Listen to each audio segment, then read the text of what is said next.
அதை நம்ம தான் புரிஞ்சுக்கணும். நம்ம வியாபாரி தானே, நம்ம டேடர்ஸ் தானே, நம்ம வாங்கி தானே விற்கிறோம் அப்படி நினைக்காதீங்க. நம்ம தான் முழுக்க காரணம். நம்ம அலர்ட் ஆகிட்டோம் அப்படின்னா தயாரிப்பாளர் எல்லாம் விவரமாயிடுவான். தயாரிப்பை கொடுக்கறதெல்லாம் வாங்கி வைக்கணும்னு ஒன்றும் அவசியம் கிடையாது. நம்ம கடைக்காரங்க ரொம்ப தெளிவாக இருந்து நல்ல மக்களுக்கு நல்லதை கொடுக்கணும். அதை எப்பவுமே அதில் கொஞ்சம் உறுதியாக இருங்க. அது நம்ம தான் பொறுப்பு. மக்களுக்கு நல்ல விதமாக போய் சேரணும். அது இதை மாற்றலாம் சமுதாயத்தில். நமக்கு நல்லா பாருங்கள், ஒவ்வொரு குடும்பத்திலையும் கேன்சர் பேஷண்ட் கண்டிப்பாக இருப்பாங்க. அதுக்கு நம்ம காரணமாக இருக்கும். ஆனால் நம்ம இருக்கிற பொருள் காரணமாக இருக்கு. நல்லா அனலைஸ் பண்ணி பாருங்க, எல்லா பொருளையும் தப்பு இருக்கு. இதனுடைய விளைவு தான் நமக்கு அனுபவிக்கிறோம். இன்னைக்கு எல்லா குடும்பத்திலையும் கேன்சர் இருக்கு. மெயின் காரணம் கண்டிப்பா இதுக்கு காரணம் இதுதான். சாப்பிட்ற உணவுப் பொருள் தப்பா இருக்கு. அதை நம்ம கடைக்காரங்க எல்லாரும் அலர்ட் ஆகி நம்ம விற்கிற பொருள் நல்லதா இருக்கா, ஆரோக்கியமா கொடுக்கணும் அப்படி நினைச்சு நம்ம ஸ்டெப் எடுத்து பண்ணாலே கண்டிப்பா மாற்றங்கள் வரும். உடனே வராது, மெதுவாக மாற்றங்கள் வரும். இப்போ புதுசாக லேட்டஸ்டாலாம் பண்றாங்க, நிறைய புதுசா பண்றாங்க. உருட்டு உளுந்துல ஈஸ்ட் கலந்து இருக்கிறாங்க. இட்லி தோசை இந்த வடை புஷ்ஷுன்னு வருது. அதை பார்த்து மக்களுக்கு ரொம்ப சந்தோஷமா இருக்கு. ஆனால் அது பயங்கரமான பாய்சன். அது கேண்டிடா டிராபிகல்ஸ்னு ஒரு ஸ்பீசிஸ் பேர். அதுவும் நீங்கள் கேட்கணும், தைரியமாக கேளுங்க. எனக்கு அண்டர்டேக்கர் லெட்டர் கொடுன்னு சொல்லுங்க. தன்னால் தப்பு பண்ண மாட்டாங்க.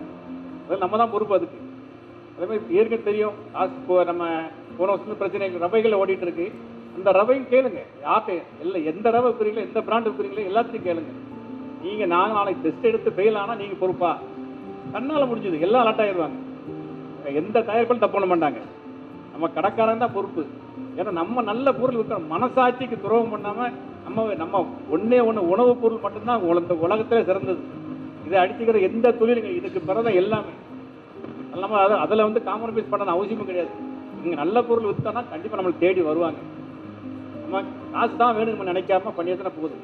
இப்போ நம்ம பங்குக்கு நம்மளால் எவ்வளோ மக்கள் நம்ம மாற்ற முடியுமோ கண்டிப்பாக மாற்ற முடியும். எல்லாரும் முடிவு பண்ணி அடுத்த வருஷத்துக்குள்ள நல்ல முடிவு பண்ணி எல்லா கடை நம்ம நினைச்சோம் அப்படின்னா எல்லா பெரிய பிராண்டு எல்லா பிராண்டையும் மாற்ற முடியும். அதே மாதிரி நீங்கள் 10 மாதம் செல்ஃப் லைஃப், 1 வருஷம் செல்ஃப் லைஃப் கொடுக்க அவன்கிட்ட நீங்கள் கேளுங்க, நான் லேப் டெஸ்ட் கொடுத்தா நீ பொறுப்பா? நமக்கு தெரியும் நம்ம பொருள் எவ்வளோ நாளைக்கு வரும்னு சொல்லி. அதெல்லாம் கொஞ்சம் மாற்ற சொல்லுங்க, சொல்லி கொடுங்க.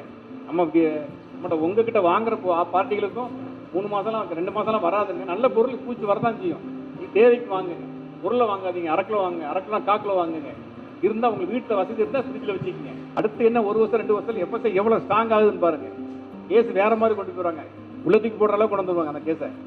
ஏன்னா அவ்வளோ பிரச்சனைகள் பாதிக்கப்படுறாங்க. நிறுத்திக்கிறேங்க.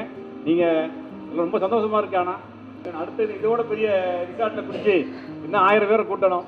கோயம்புத்தூர் தமிழ்நாட்டிலே பெரிய சங்கமாக நம்ம சங்கம் கொண்டு வரணும். அதுக்கு உங்களுடைய எல்லாரோட இதுவும் வேணும். சரியா? சந்தோஷம்.